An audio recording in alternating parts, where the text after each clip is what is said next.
Biology में 2-3 question पे doubt था, है ना? किस किसने एग्जाम दिया था? हाथ खड़े करो।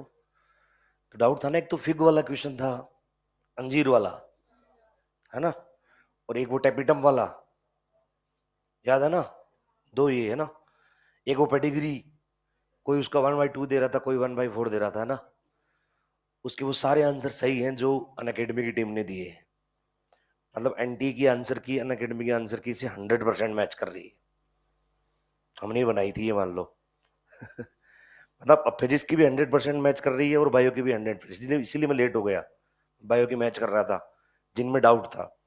तो वो वही आंसर दिया अनअकैडमी ने जो हमने दिए थे। मतलब वो फिग वाले मैंने दोनों गलत माने थे कि दोनों स्टेटमेंट गलत है। और एनसीईआरटी ने भी उन्हें, मतलब एनटी ने भी उन्हें गलत ही माना है कि नॉन वेज फ्रूट होता है। नहीं था ये सवाल। और वो एक टेपिटम वाला जो था उसे सही स्पष्टीकरण माना है। स्टैंडर्ड बुक्स में ये लिखा हुआ है, जबकि वो एनसीईआरटी में नहीं लिखा हुआ है। एनसीईआरटी में ये लिखा हुआ है कि ये परागकणों को पोषण प्रदान करता है, जबकि उसमें क्या लिखा था कि माइक्रोस्पोर मदर सेल, है ना, उनको नरिशमेंट देता है। तो बात वो भी सही थी, पर उसमें बच्चे उसको छोड़ ही आए थे। और एक वो पेडिग्री वाला सवाल जो आया था थोड़ा सा टिपिकल था। उसमें कई एक तरीके से आंसर 1/2 आ रहा था, पर एक तरीके से 1/4।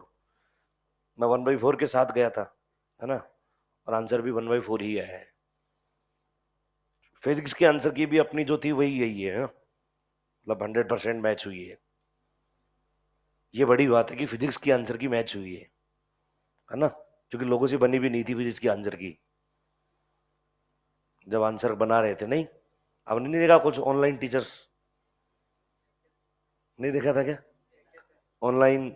जब आंसर की बता रहे थे, एक कोचिंग के 6 लोग बायो का एक क्वेश्चन कर रहे हैं, है ना, उसमें करीब उनको 6 या 7 मिनट लगते हैं ये डिसाइड करने में कि इसका आंसर क्या है। और 6 लोग मिलकर एक आंसर डिसाइड करते हैं, वो भी गलत। अभी भी वो पेडिग्री वाला सवाल, वो वही वो पेडिग्री वाला सवाल था ना, वो डिस्कस कर कर आगे बोले इसका 1/2 हो जाएगा। एंटी ने 1/4 दिया है। ने उस दिन भी कहा था वन ये गलत आंसर है। बच्चे बोल सर 6 लोग बता रहे हैं, मैंने की मैं अकेला बता रहा हूँ ना, 1/4 ही आएगा। आंसर 1/4 ही आया, उसका 1/2 आना ही नहीं चाहिए था, है ना? वो गलत एंगल से अगर देखे तो 1/2 आता, है ना? तो ये अच्छी बात है ना? तो अब मतलब वो एनसीईआरटी को लेके ही सही मान रहा है कि जो एनसीईआरटी में है वो सही है। एनसीईआरटी को लेके वो कुछ गलत नहीं मान रहा है। तो जो उसने एनसीईआरटी में दिया उसे उसने सही माना है। हम कहां तक पढ़ चुके थे? प्रोकैरियोटिक सेल हो चुकी थी, है ना? चलो इस पे 2-4 सवाल लिखो।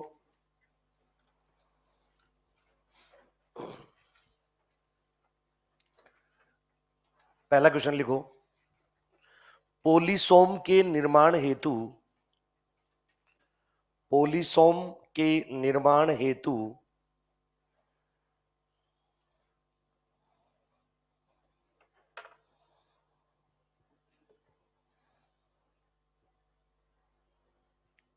आवश्यक है, आवश्यक है,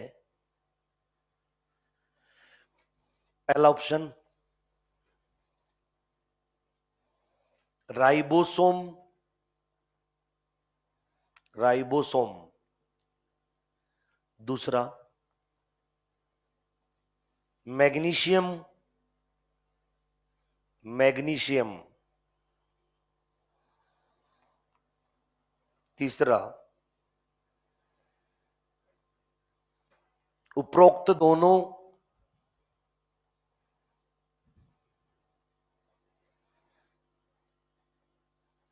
चौथा डीएनए।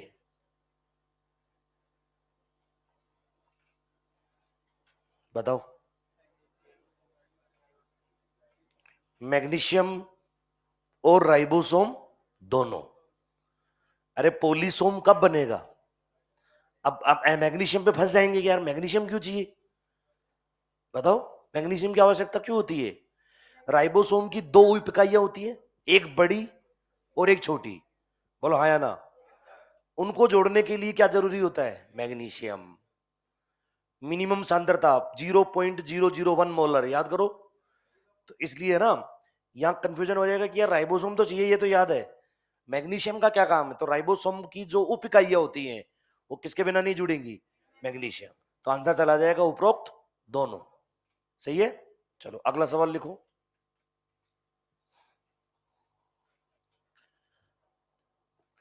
प्लाज्मिड के बारे में, प्लाज्मिड के बारे में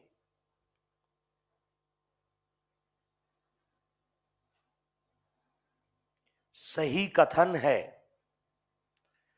प्लाज्मिड के बारे में सही कथन है। पहला, यह सभी जीवाणुओं में, सभी जीवाणुओं में आवश्यक रूप से, आवश्यक रूप से पाया जाता है।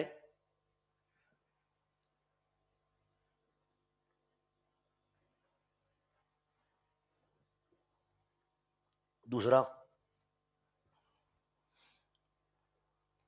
यह जीवाणु के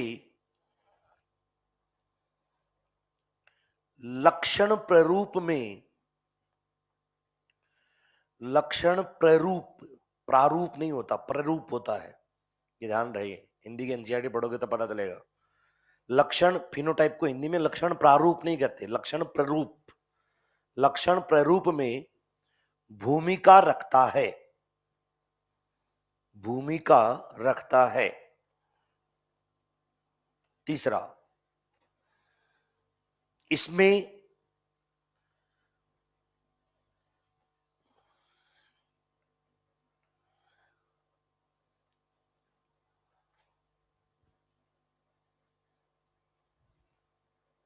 एंटीबायोटिक रेजिस्टेंस को क्या कहोगे हिंदी में? जैव प्रतिरोधी। हाँ, इसमें प्रतिजैविक प्रतिरोधी, प्रतिजैविक प्रतिरोधी जीन पाए जा सकते हैं, पाए जा सकते हैं।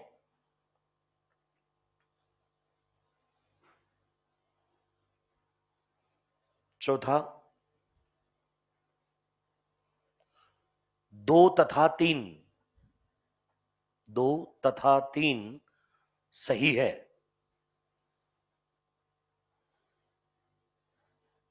क्या आंसर होगा बताओ?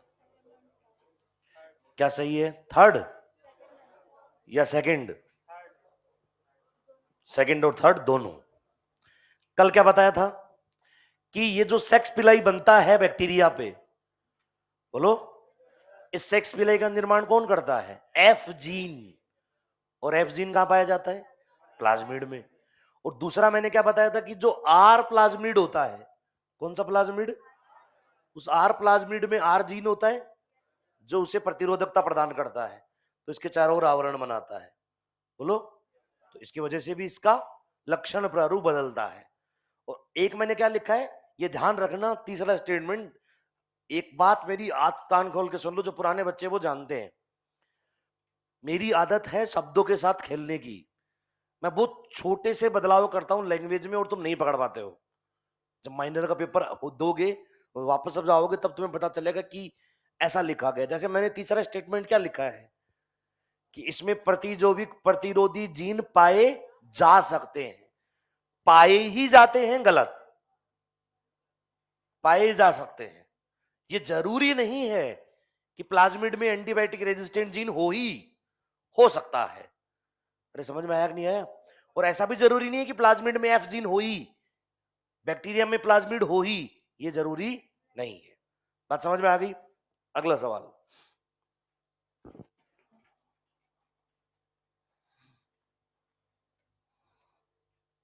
निम्नलिखित में से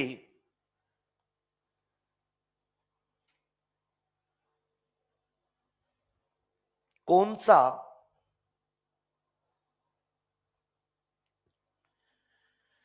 जीवाणु का, जीवाणु का विशिष्ट गुण है, विशिष्ट गुण है? पहला लिखो, फर्स्ट ऑप्शन लिखो, राइबोसोम की उपस्थिति, राइबोसोम की उपस्थिति,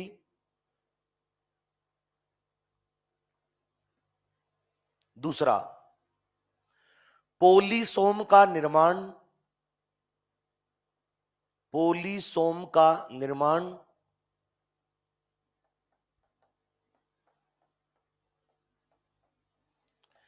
तीसरा इंक्लूजन बॉडीज की उपस्थिति,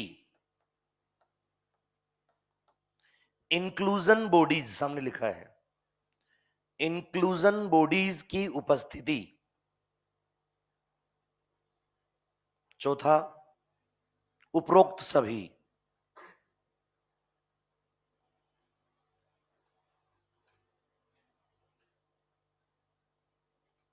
बताओ, पोलीसोम या inclusion body? Inclusion body. NCERT की लाइन है कि उनका यूनिक फीचर है। क्या है बेटा उनका? किसकी उपस्थिति? इंक्लूजन बॉडीज की उपस्थिति जीवाणु का यूनिक लक्षण है। यूनिक का मतलब केवल उन्हीं में पाया जाता है। समझ में आ गई बात? अगला सवाल लिखो।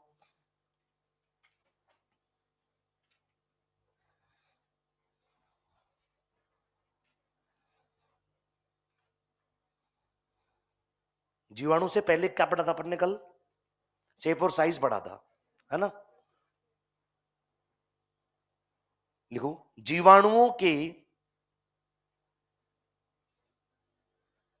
आकार की सीमा होती है। पहला लिखो,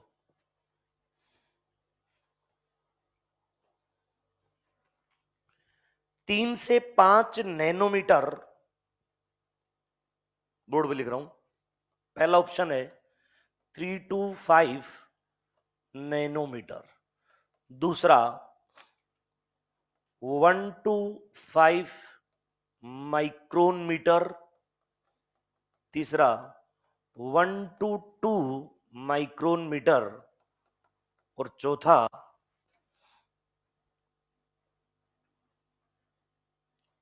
1 to 5 नैनोमीटर।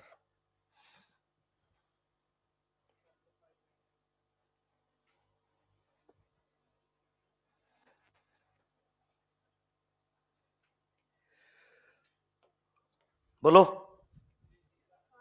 थर्ड। 1 से 2 माइक्रोन मीटर। देखो ऐसे ही सवाल हैं जिनमें हम उलझते हैं। 1 से 2 माइक्रोन मीटर टिपिकल बैक्टीरिया का साइज है। क्या क्या हो सकता है? मैंने क्वेश्चन क्या लिखा? सीमा, रेंज। अरे हाँ की ना? तो रेंज कितनी है? 3 से 5। अरे बोलो हाँ की ना? और टिपिकल बैक्टीरिया का साइज कितना है? 1 से 2। तो ज्यादा सही क्या होगा? 1 से 5। अरे हाँ या ना? भाई टिपिकल बैक्टीरिया 1 से 2 है ना, तो इसका मतलब 1 माइक्रोन मीटर का है। नहीं समझ में आ रहा? और मैक्सिमम कितना हो सकता है? 5। तो 1 से 5 के बीच में मिलेंगे। 1 का भी है, 2 का भी है, 3 का भी है, 4 का भी है, और 5 तक है। अरे समझ में आया कि नहीं आया? तो ये बैक्टीरिया के साइज से रिलेटेड है ना, ऐसे सवाल पूछे जा सकते हैं कि रेंज जो जब आती है तब आपको बहुत ध्यान से सिलेक्शन करना पड़ता है। भाई एक तो नैनोमीटर तो पहले काट दो। तो बोलो हाँ कि ना? नैनोमीटर वाला तो था ही नहीं, उसकी जगह क्या था? अब इसलिए ये भी तुम्हें ध्यान रखना पड़ेगा। उस समय दिमाग में थोड़ा सा सवाल आ जाता है, यार नैनोमीटर था या माइक्रोमीटर था, है ना? ऐसे दिमाग में उस समय आएगा, अभी नहीं आएगा। अभी क्लास में हो, पेपर जब सामने होता है तब आता है ना? तब सोचते हो या तो ये होगा या ये होगा, दोनों में से एक होगा, कौन सा होगा? दो में कंफ्यूजन हो जाता है ना। चलो नेक्स्ट देखो, इसके बाद हम आगे बढ़ते हैं। प्रोकैरियोटिक सेल में हमने पोलीसोम तक पढ़ लिया था, है ना? पोलीसोम अपना हो गया था। पोलीसोम तक पढ़ने के बाद अब प्रोकैरियोटिक सेल के बाद हम बात करेंगे यूकैरियोटिक सेल के बारे में। देखो मीजोसोम के बारे में मैं आपको बता चुका था। अरे डायग्राम में बता दिया था ना मैंने। मीजोसोम का क्या काम होता है बोलो? मीजोसोम, एक तो मीजोसोम कितने प्रकार के होते हैं? ये इंपॉर्टेंट क्वेश्चन है प्रोकैरियोटिक सेल में। दो, एक तो सेंट्रल और एक पेरिफेरल, मतलब एक तो केंद्रीय और एक परिधीय। सेंट्रल मिजोसोम दो काम करता है, डीएनए रेप्लिकेशन और कोशिका विभाजन, डीएनए और कोशिका विभाजन। परिधीय भी दो काम करता है, कोशिका भित्ति का निर्माण, किसका, एटीपी का निर्माण, और सिक्रीशन का भी काम करता है। किसका काम करता है? तो ये तीन काम परिधीय के होते हैं, सेल वॉल फॉर्मेशन, एटीपी और सीक्रीशन, मतलब श्रावण का काम करना। समझ में आ गई बात? तो मिजोसोम के काम इंपॉर्टेंट है। फ्लैजेला के बारे में मैंने बता दिया था, फ्लैजिलिन प्रोटीन से बना होता है, तीन पार्ट होते हैं, बेसल बॉडी, हुक और फिलामेंट। अरे हाँ कि ना, फिलामेंट जो है वो फ्लैजिलिन प्रोटीन से बना होता है। अब डिटेल स्ट्रक्चर आप उसका, कि उसमें एलपीएसएम रिंग होती है, डिस्कस हुआ था ना, इस तरीके से मूवमेंट करते हैं, वो डिटेल में मोनेरा में पढ़ोगे आप, है ना। यहाँ केवल उसका परिचय दिया गया है। अब हम बात करते हैं यूकैरियोटिक सेल के बारे में। तो यू का मतलब क्या होता है? ये जो यू है, यू का मतलब होता है ट्रू। क्या होता है बेटा? ट्रू। और कैरियो का मतलब न्यूक्लियस। कैरियो का मतलब क्या होता है? न्यूक्लियस। तो ऐसी कोशिकाएं जिनमें क्या हो, ट्रू न्यूक्लियस हो, उसे अपन क्या बोल देते हैं? ससीम केंद्र की कोशिकाएं। क्या बोल देते हैं? जैसे पाई जाती हैं प्रोटिस्टा में, किसमें? और फंजाई में, इसके अलावा प्लांट्स में और एनिमल्स में। एक मिनट, अभी लिखा नहीं ना ये। सबसे पहले, इससे पहले आपको एक छोटी सी बात समझा देता हूं। एक साइंटिस्ट थे ग्राम। कौन से साइंटिस्ट थे? उन्होंने ग्राम टेस्ट किया। कौन सा टेस्ट किया? बैक्टीरिया पे। उन्होंने देखा कुछ बैक्टीरिया ग्राम पॉजिटिव थे और कुछ बैक्टीरिया कैसे थे? Gram negative. ये आपको अच्छे से याद होना चाहिए कि वो टेस्ट जो होता है उसके स्टेप्स क्या होते हैं, ये कैसे किया जाता है। तो टेस्ट के दौरान सबसे पहला स्टेप होता है, जैसे ये परख नली है, पहले ध्यान से सुन लो, याद हो जाएगा। परख नली में जीवाणु है संवर्धन माध्यम में। इस संवर्धन माध्यम में क्या है बोलो? जीवाणु। ये हमारे पास एक प्लेट है, क्या है बेटा? एक। तो संवर्धन माध्यम से जीवाणु हम कहां लेंगे? प्लेट पर, और उन्हें सुखाएंगे। क्या करेंगे? उन्हें सबसे पहले उन्हें सुखाना है, ये आवश्यक है। तो उन्हें हमने क्या कर लिया? ड्राई कर लिया। संवर्धन माध्यम से जीवाणुओं को लिया और क्या कर लिया? ड्राई। अब उन्हें क्रिस्टल वॉयलेट नामक अभिरंजन से अभिरंजित किया जाता है। किससे? क्रिस्टल वॉयलेट से, जिससे उनका कैसा कलर आता है? नीला बैंगनी। कैसा कलर आता है? तो जो जितनी भी बैक्टीरिया है ना, जब आप उनको माइक्रोस्कोप के नीचे देखोगे तो सारे के सारे आपको कैसे दिखाई देंगे? नीले और बैंगनी रंग के, मतलब नीला बैंगनी, थोड़ा मिक्सचर सा, है ना। इसके बाद हम इसमें केआई सॉल्यूशन डालते हैं। क्या डालते हैं? Potassium iodide solution. कौन सा सॉल्यूशन? क्यों?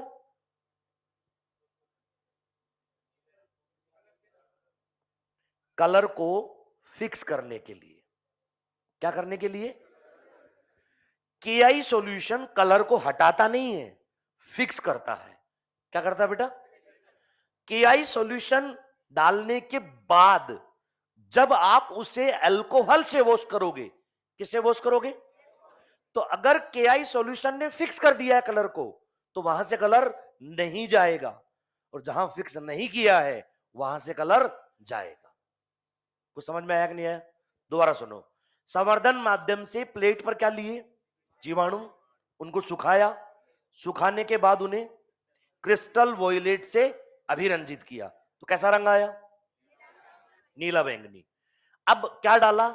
केआई सॉल्यूशन। क्यों? कलर को फिक्स करने के लिए। क्योंकि अगर केआई सॉल्यूशन नहीं डालते ना और सीधा ही इथेनॉल से धोते, तो सबका कलर निकल जाता। क्या होता? तो इसलिए पहले हमने क्या डाला कि जो बैक्टीरिया कलर को फिक्स कर सकता है वो कर लेगा, और जो नहीं कर सकता है वो नहीं कर पाएगा। कुछ समझ में आया कि नहीं है?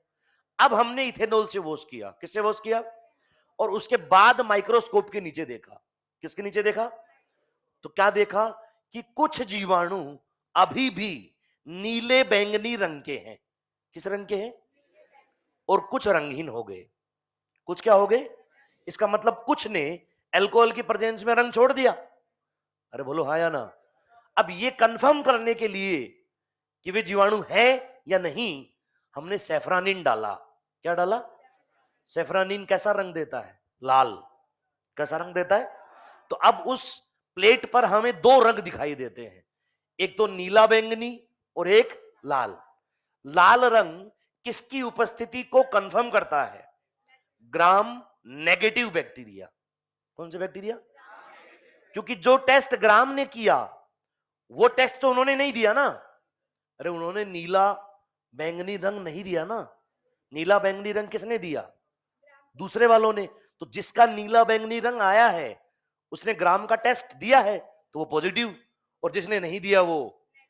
तो जिसका नीला बैंगनी रंग अल्कोहल से धोने के बाद भी बना रहता है वो बैक्टीरिया, और जिसका नहीं बना रहता वो ग्राम नेगेटिव। समझ गए बात को? क्या ये टेस्ट आज भी किया जाता है? और अगर किया जाता है तो क्यों? आप जब आप मेडिकल कॉलेज में जाओगे तब आपको पता चलेगा कि आज भी पैथोलॉजी लैब जो होती है, जैसे आप कहीं ब्लड का सैंपल देके आते हो बैक्टीरियल इन्फेक्शन के लिए, तो सबसे पहले यही टेस्ट होता है कि बैक्टीरिया जो है वो ग्राम पॉजिटिव है या ग्राम नेगेटिव, ताकि डॉक्टर उसके अकॉर्डिंग ट्रीटमेंट दे सके।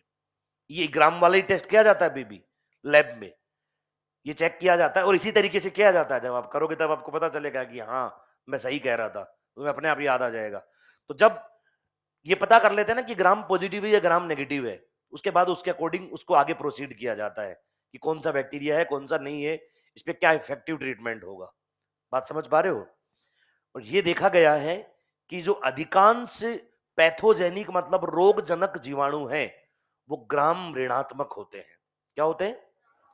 मतलब अधिकांश, सारे नहीं। तो ज्यादातर बैक्टीरिया जो रोग पैदा करते हैं वो कैसे होते हैं? ग्राम नेगेटिव होते हैं। कैसे होते हैं? अब इसको अपन लिख लेते हैं। सीक्वेंस याद हुआ?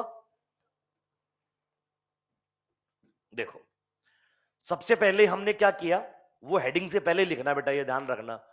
ये एक संवर्धन माध्यम है और इस संवर्धन माध्यम में ये हैं बहुत सारे जीवाणु।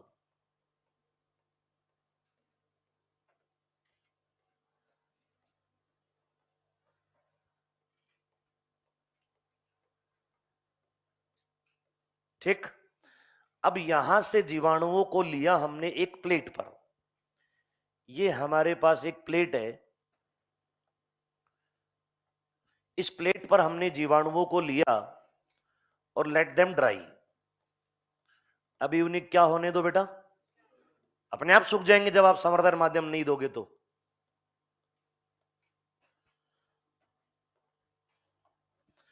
हम यहां से प्लेट पे लाए और यहां क्या होने दिया बोलो? ड्राई। क्या होने दिया बेटा? एक बार समझ लो, आराम से बना लेना। इसके बाद हमने यहां पर कौन सा अभिरंजन डाला? Crystal violet. क्रिस्टल वॉयलेट क्या है बोलो? एक डाई। क्या है बेटा? एक कलर प्रोवाइड करवाता है ना जो, वो डाई है। अब ये डाई जब हमने डाला तो हमने ये देखा कि जो ये प्लेट है और इस प्लेट में जो बैक्टीरिया है उन बैक्टीरियाज का कलर जो है वो कैसा हो जाता है? नीला बैंगनी। कैसा हो जाता है? अब ये केवल नीला है, इसमें थोड़ा सा मिक्स कर देते हैं ये लोग, तो कलर जो है वो आपको कैसा नजर आना चाहिए? मतलब दो कलर नहीं होते, कलर एक ही होता है, पर वो वास्तव में कैसा होता है? वो नीला बैंगनी, थोड़ा सा नीला, और उसमें कैसा अपीयरेंस आता है? बैंगनी अपीयरेंस आता है। ठीक है। अब देखो यहां के बाद ये कलर कैसा है बोलो?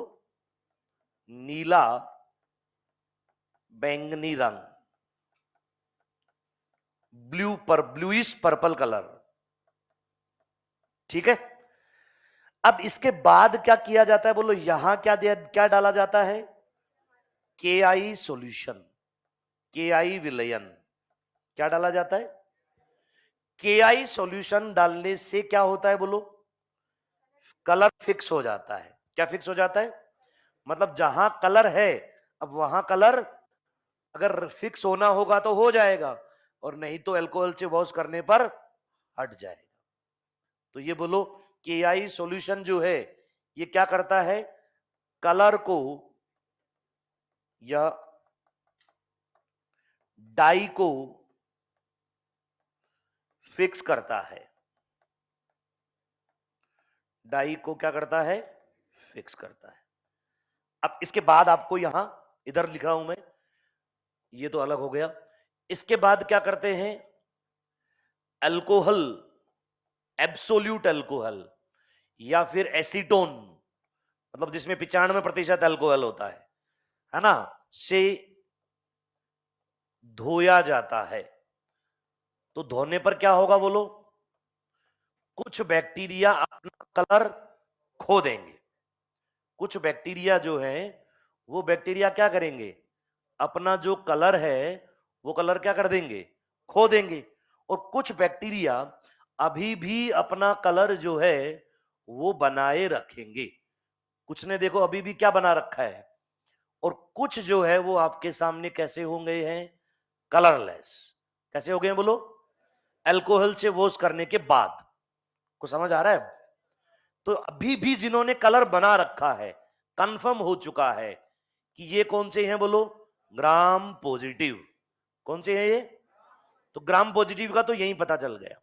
ठीक है, अब इनकी उपस्थिति देखने के लिए सेफ्रानिन से अभिरंजित किया जाता है। सेफ्रानिन से अभिरंजित, सेफ्रानिन से अभिरंजित किया जाता है। अब ये ध्यान रखना, सवाल पूछ लेगा कि ये जो टेस्ट होता है इसमें सेफ्रानिन से अभिरंजित क्यों किया जाता है, बोलो। किसकी उपस्थिति के लिए, ग्राम नेगेटिव बैक्टीरिया की उपस्थिति कंफर्म करने के लिए। क्या करने के लिए, कंफर्म करने के लिए क्या किया जाता है बोलो, सेफ्रानिन से अभिरंजन। ये लो, कैसा रंग आ जाएगा। अब बताओ, ये जो बैक्टीरिया हैं वो कौन से हैं, ग्राम नेगेटिव, क्योंकि इन्होंने जो ग्राम का टेस्ट है वो नहीं दिया। और ये बोलो कौन से हैं, ग्राम पॉजिटिव। कुछ क्लियर हुआ। तो ये बोलो किस लिए होता है, ये सेफ्रानिन से अभिरंजन किस लिए होता है, ग्राम नेगेटिव की उपस्थिति, कंफर्म को क्या कहोगे, निश्चित करने के लिए, निश्चित करने हेतु।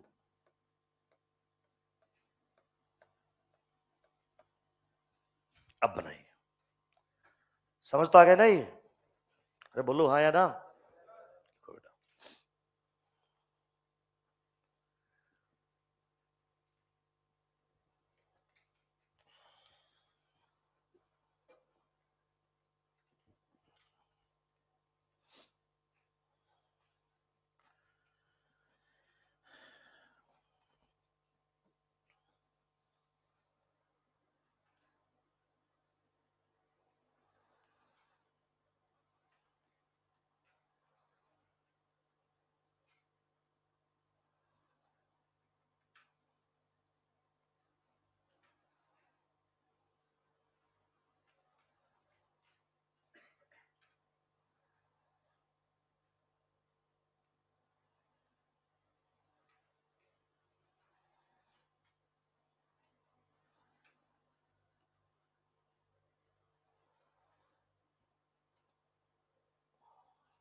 हो गए।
हो गया?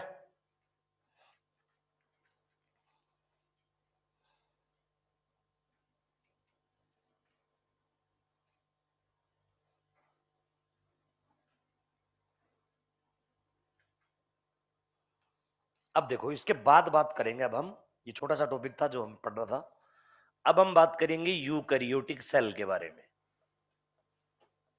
यूकैरियोटिक सेल, जैसे हमने कहा कि यू जो है उसका मतलब होता है ट्रू,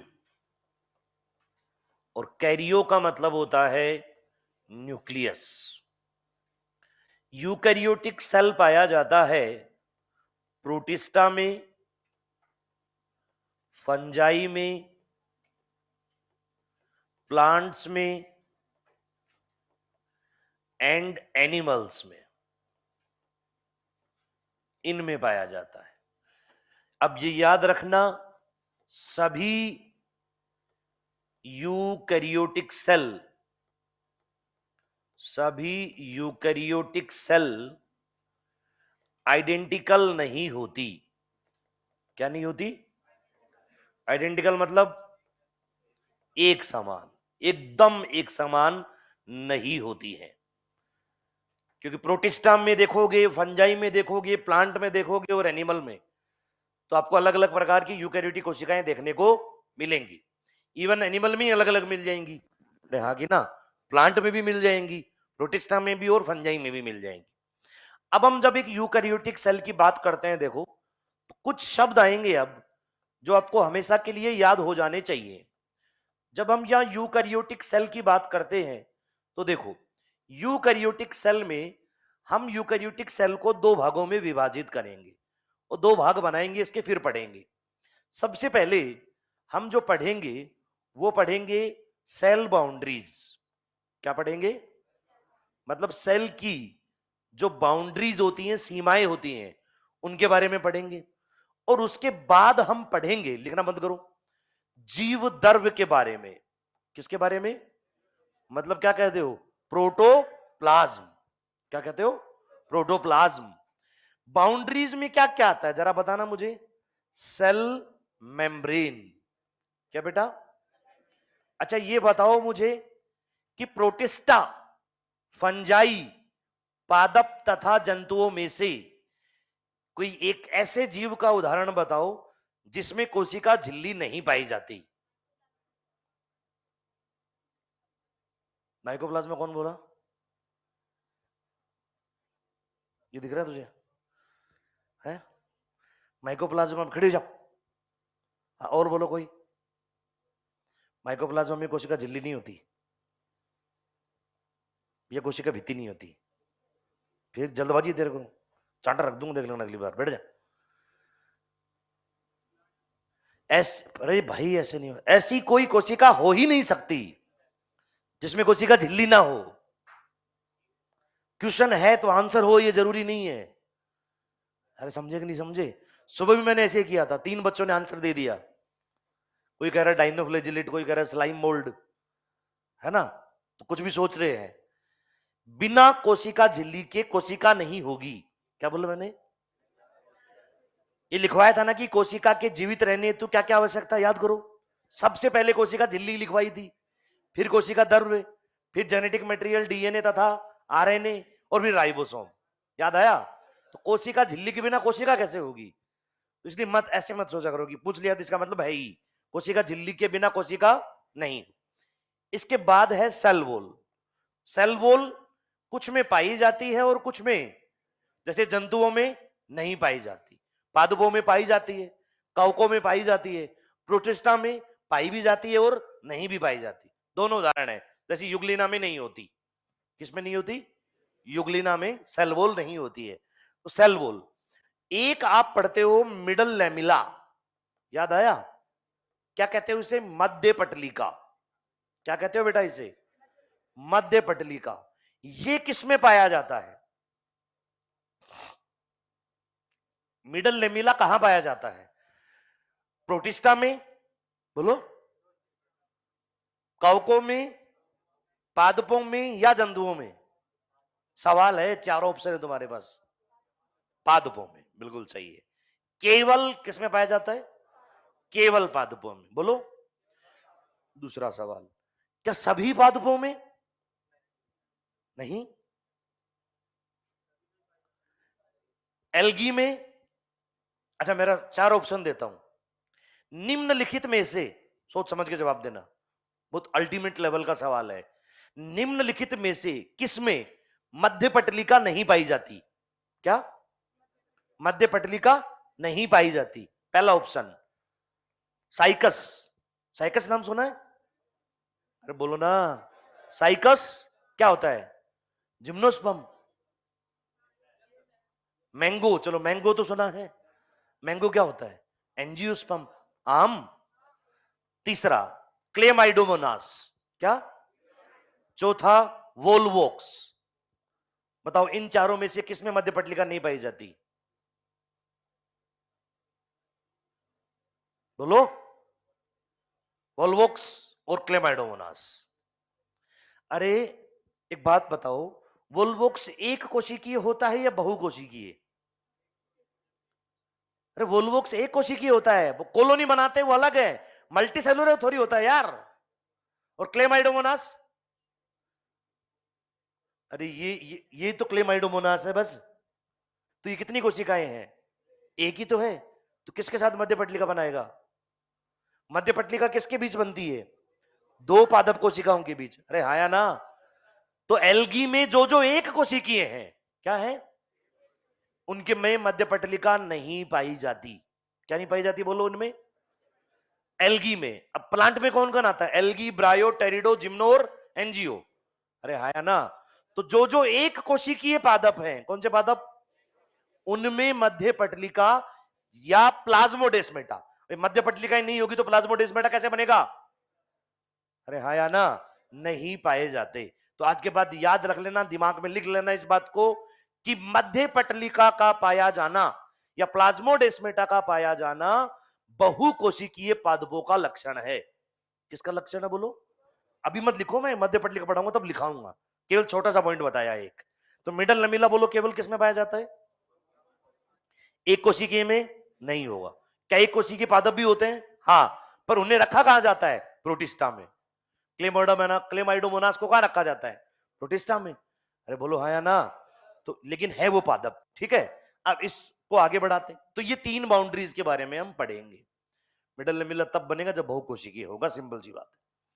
प्रोटोप्लाज्म की जब बात करते हैं, बताइए बच्चों, प्रोटोप्लाज्म में क्या होता है? बोलो। प्रोटोप्लाज्म जीव द्रव्य में क्या होता है? साइटोप्लाज्म कोशिका द्रव्य, क्या बोलो, प्लस केंद्रक। प्लस केंद्रक।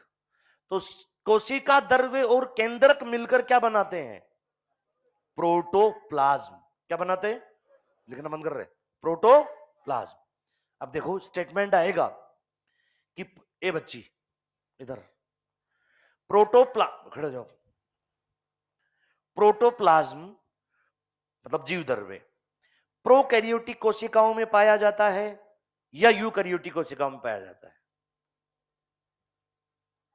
क्यों प्रोकैरियोटिक में नहीं होता? उधर देख बोर्ड पे।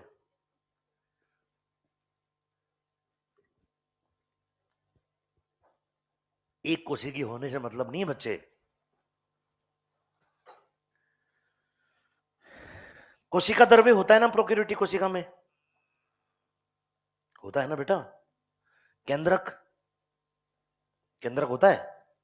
नहीं ना, सुस्पष्ट केंद्रक नहीं पाया जाता। तो बिना केंद्रक के प्रोटोप्लाज्म नहीं कह सकते। क्या नहीं कह सकते बोलो? प्रोटोप्लाज्म। बैठिए। तो बताओ प्रोटोप्लाज्म की उपस्थिति किसका लक्षण है? यूकैरियोटिक सेल का। किसका है बोलो? क्योंकि प्रोटोप्लाज्म तब कहोगे जब एक ट्रू न्यूक्लियस हो। क्या हो बेटा? एक। तो प्रोटोप्लाज्म किस में पाया जाता है? यूकैरियोटिक सेल में। अगर हम कहें प्रोकैरियोटिक सेल में होता है तो गलत है। अरे बोलो हाँ कि ना? इसीलिए जीवद्रव्य शब्द का इस्तेमाल वहां नहीं होगा। आगे बढ़ते हैं। साइटोप्लाज्म को दो भागों में विभाजित करो।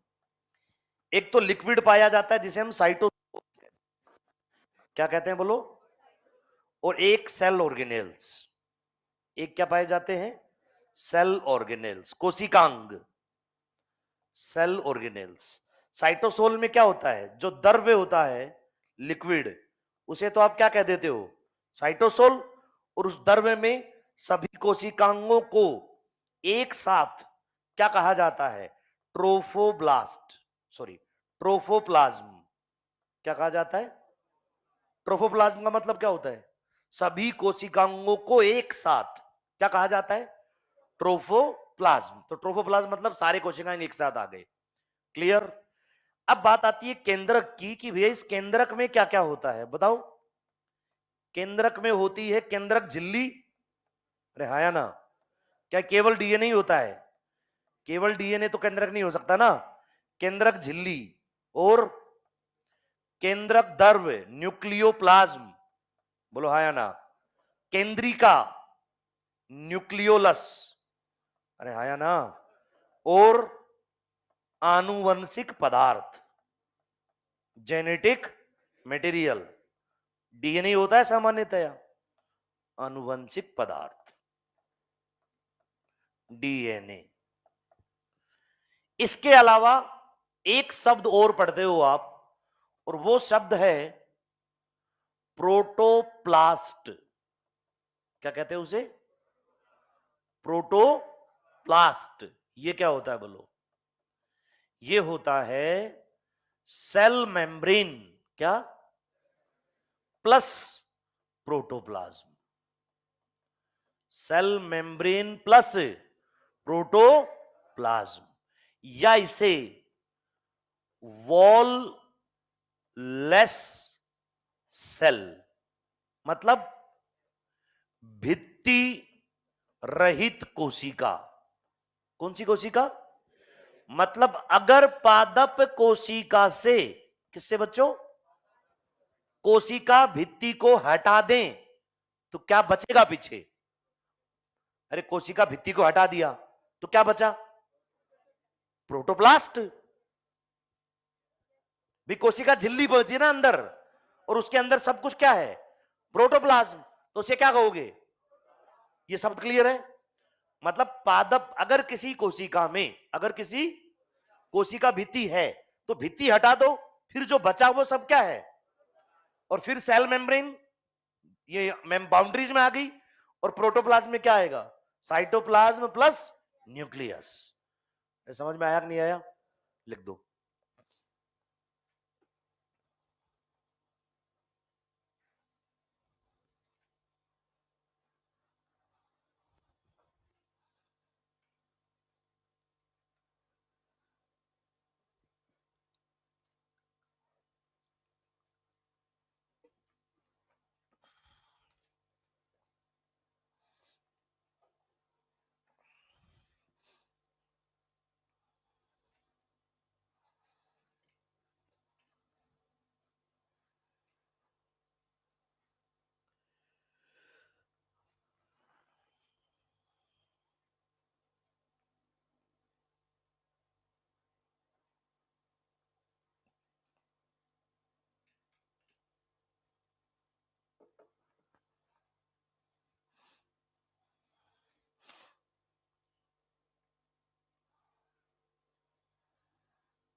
इनको हिंदी में लिखना चाहो तो कोशिका झिल्ली, कोशिका भित्ति, मध्य पटलिका।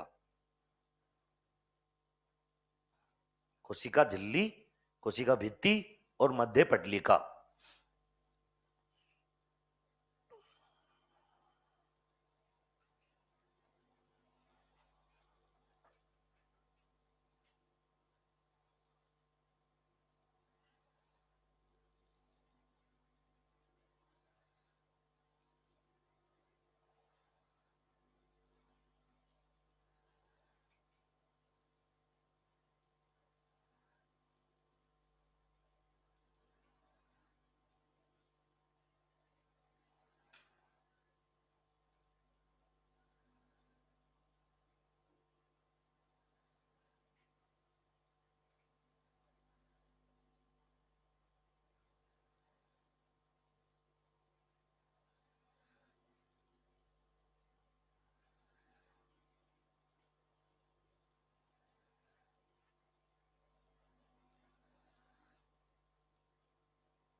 हो गया भाई,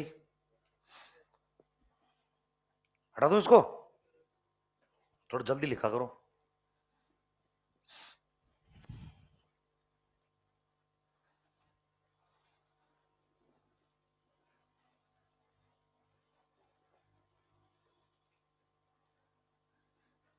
होता है प्रोटिस्टा में भी मुख्यतया क्या होता है?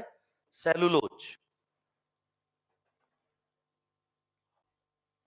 सेलुलोज। इतनी बात क्लियर होगी सबको? अब यहां से एक सवाल पूछ सकते हैं, पहले ये लिख दो फटाफट, फिर सवाल लिखवाता हूं।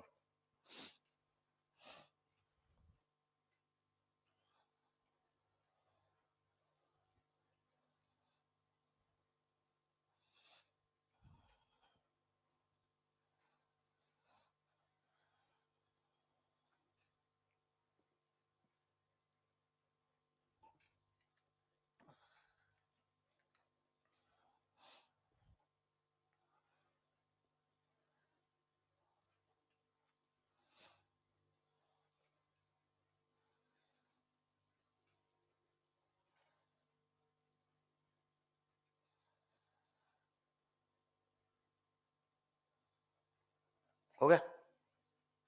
सवाल लिखो। यूकैरियोट्स में, यूकैरियोट्स में कोशिका भित्ति का, कोशिका भित्ति का मुख्य घटक है। यूकैरियोट्स में कोशिका भित्ति का मुख्य घटक है। पहला ऑप्शन प्रोटीन, दूसरा कार्बोहाइड्रेट, तीसरा पैक्टिन, पैक्टिन, चौथा उपरोक्त सभी।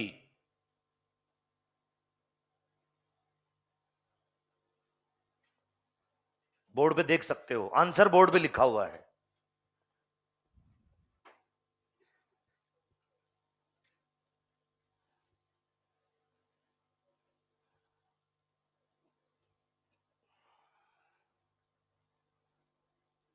बोर्ड पे लिखा हुआ आंसर देखो, पर दिखेगा नहीं तुम्हें।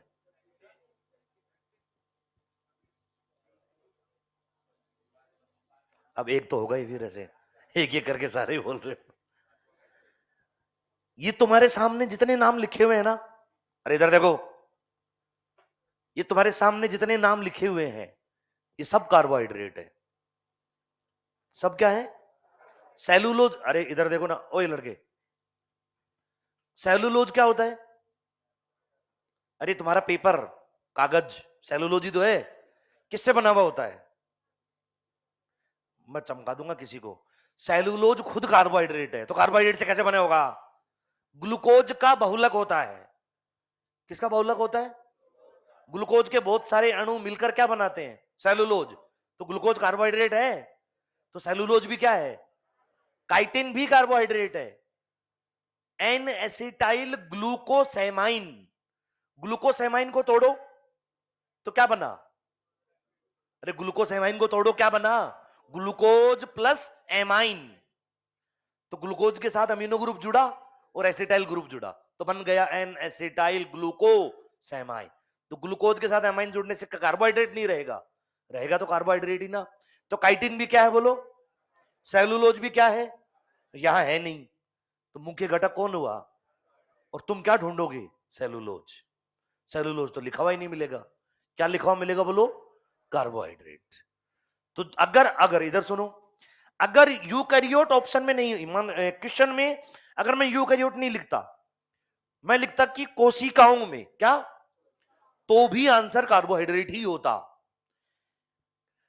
प्रोकैरियोट्स में कोशिका भित्ति किससे बनी होती है? पेप्टाइडो ग्लाइकेन। पेप्टाइडो मतलब प्रोटीन, ग्लाइकेन मतलब, अरे ग्लाइकेन वर्ड कार्बोहाइड्रेट के लिए यूज होता है। किसके लिए? तो पेप्टाइडो ग्लाइकेन, तो वहां भी क्या है? कार्बोहाइड्रेट।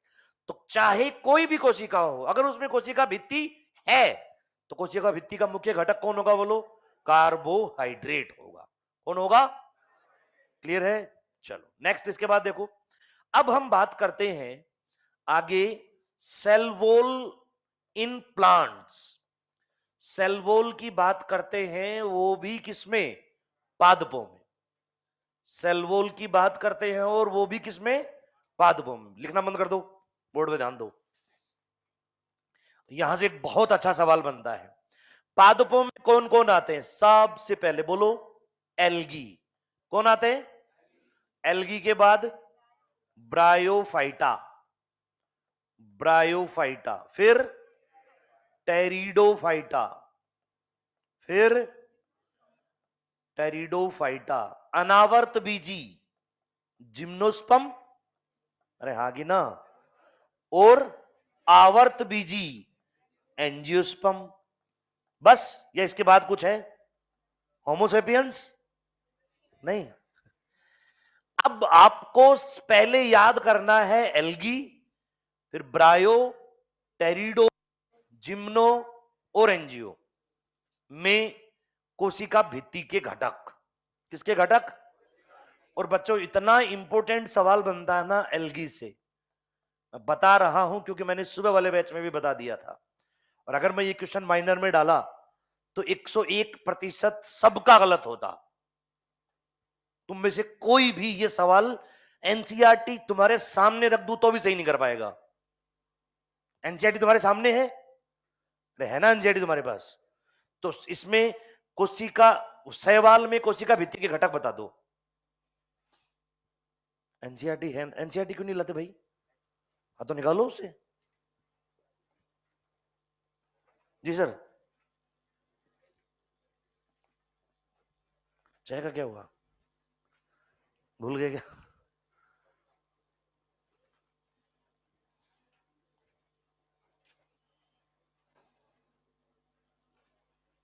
यहां मिलेगा क्या? यही है क्या कोशिका भित्ति? हाँ बताओ।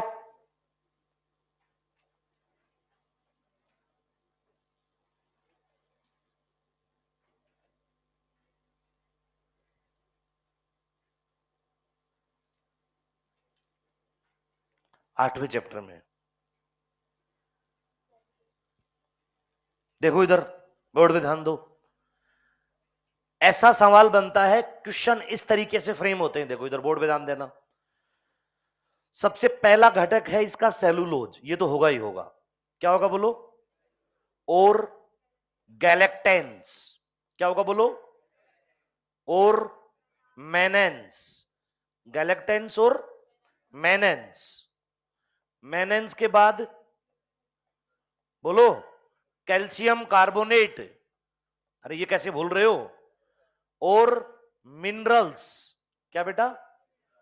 मिनरल्स के अलावा अगर देखा जाए, किसके अलावा देखा जाए?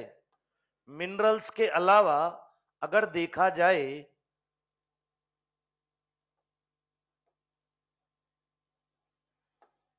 मिनरल्स के अलावा अगर देखा जाए तो देखो क्या मिलेगा बोला?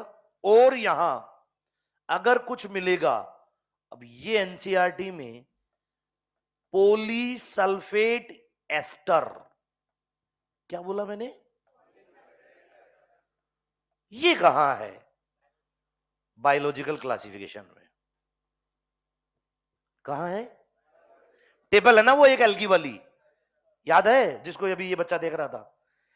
एल्गी वाली टेबल याद करो, क्लोरोफाइसी, फियोफाइसी, रोडोफाइसी वाली, उसमें लिखा हुआ है। अब सोचो कहां की चीज को कहां कनेक्ट कर रहा है। अब तुम टेस्ट में 8वां चैप्टर पढ़ के आते, अरे हाँ यार ना, वहां की कोशिका भित्ति कौन पढ़ रहा था? पर एल्गी तो एल्गी है ना। अब वो जहां भी पढ़ो आपको पूरा आना चाहिए। पॉलीसल्फेट ईस्टर के अलावा एल्जिन, क्या बोलो? अब पूरा हुआ है। ये सब पाए जाते हैं बोलो किसमें? एल्गी की कोशिका भित्ति में। तो जटिल है या सरल है? जटिल है। अरे हागे ना, cellulose, galactans, mannans, calcium carbonate, mineral, polysulphate ester और एल्जिन। अरे क्लियर हुआ कि नहीं हुआ? अब इसके बाद अब कौन आते हैं बोलो? ब्रायोफाइटा। इन सब की तो लगभग समान ही होती है। टेरिडोफाइटा, ब्रायोफाइटा, टेरिडोफाइटा, जिम्नोस्पर्म और एंजियोस्पर्म। अब बताओ मुझे, अगर इनमें भी तुम्हें ढंग से पूछ लेना कोई, जो तुम अब तक रट के बैठे हो, तो इसमें भी फैल जाओगे तुम यहां भी गलती करके आओगे। ओ महाराज, बाद में लिख लेना बेटा, है ना? अभी मत लिखना साथ साथ, है ना? ब्रायो, टेरिडो, जिम्नो और एनजीओ। आओ आप ही बताओ, उठ जाओ, खड़े हो जाओ। इसमें कोशिका भित्ति के घटक बताओ। इसमें तो कुछ थोड़ा बहुत याद ही होना चाहिए, 10वीं क्लास से पढ़ते आ रहे हो। 10वीं में भी था, 11वीं में भी था, 12वीं में भी पढ़ा होगा कहीं ना कहीं। एक दो नाम तो बता, ऐसे तो नहीं जाने दूंगा। एक दो नाम बता कि ये तो सर होते हैं। एक दो नाम तो तेरे सामने ही लिखे हुए हैं। इनमें कोशिका भित्ति किससे बनी होती है, ये पूछ रहा हूं।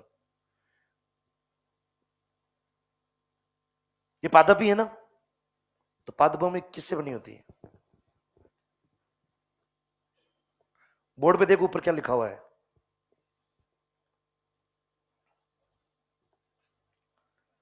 क्या हुआ? नहीं तो आप हंस क्यों रहे हो? मुझे ऐसा लगा, मतलब लेट हो गए इसलिए। क्या? टॉफी बंटवानी है इनको? किस लिए?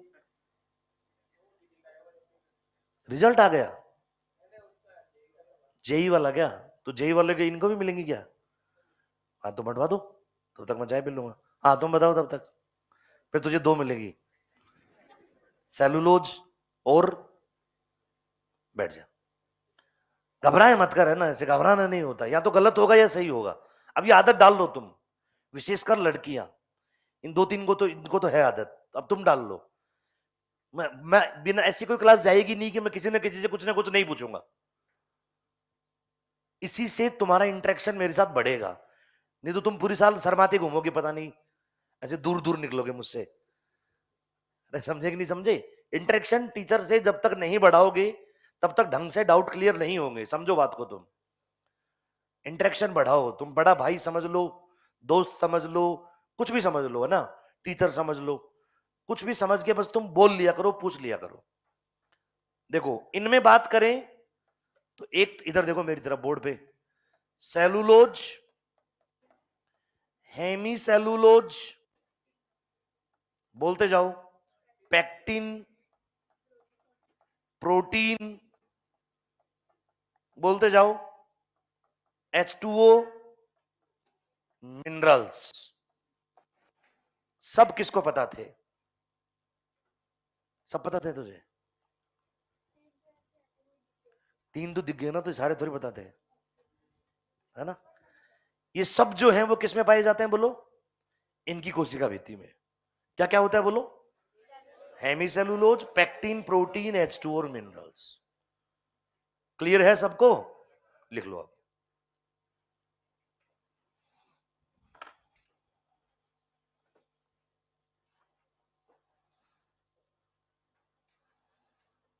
अभी तो अपनी भी आ गई आंसर की, किसी बच्चे का है नहीं क्या रिजल्ट? बच्चों के नंबर कहां है इस बार? आज ऑलमोस्ट पता चल जाएगा कट ऑफ कितनी जाएगी। मुझे भी दोगी क्या? ले लो सारी। मैं नहीं खाऊंगा। तुमको मिल गई सबको, किसी को नहीं मिली? ऐसा कोई है जिसको नहीं मिली? अरे बता दो, शर्माना मत, इसमें तो मत शर्माना।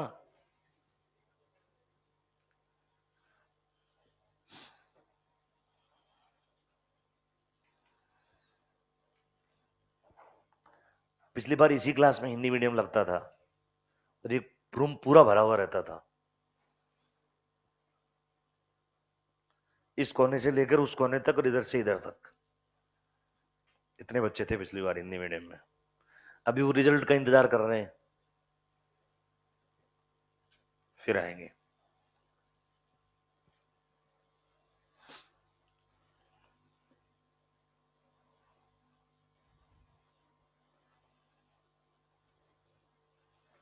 जिसके 350 नंबर आ रहे हैं ना, वो भी रिजल्ट का वेट कर रहा है। मैंने की भाई इतनी कम नहीं जाएगी। क्या पता सर, पता नहीं। अरे मैंने की 350 भी नहीं जाएगी, मैंने की इतनी भी नहीं गिरेगी।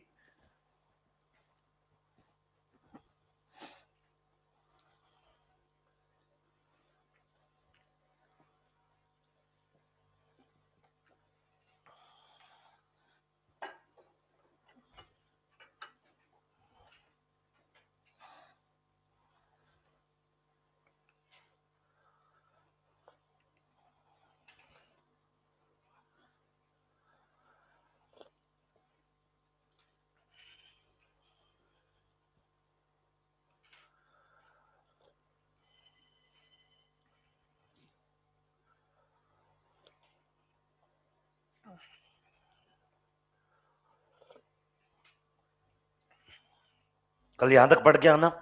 कल हम पूरी सेल वॉल पढ़ लेंगे और सेल मेम्ब्रेन की शुरुआत कर देंगे।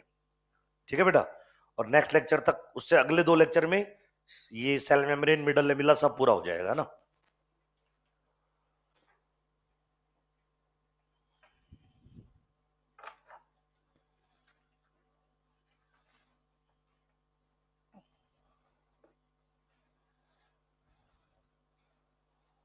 किसी को कोई डाउट हो तो पूछ लिया करो, शर्माए मत करो, बाहर पूछ लिया करो, क्लास से नहीं पूछो तो। अभी मैं जैसे क्लास से बाहर निकलता हूँ, पीछे पीछे आ जाया करो, पूछ लिया करो। ठीक है, नहीं तो मैं फिर पीछे पड़ जाऊंगा तुम लोगों के। मैं पूछना ही पड़ेगा लास्ट में।